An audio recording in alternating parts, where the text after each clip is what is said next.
కేసముద్రం మండలం తిమ్మంపేట గ్రామంలో వృద్ధులు, వితంతువులు, వికలాంగుల పెన్షన్లు పెంచాలని వికలాంగుల హక్కుల పోరాట సమితి ఆధ్వర్యంలో ఈ యొక్క ముఖ్య కార్యకర్తల సమావేశం నిర్వహించడం జరిగింది.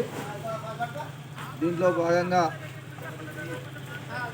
నేను వికలాంగుల హక్కుల పోరాట సమితి రాష్ట్ర కమిటీ తరఫు నుంచి విజ్ఞప్తి చేసేది ఏంటంటే, రాష్ట్ర ప్రభుత్వం ఏర్పడి 20 నెలలు గడుస్తుంది.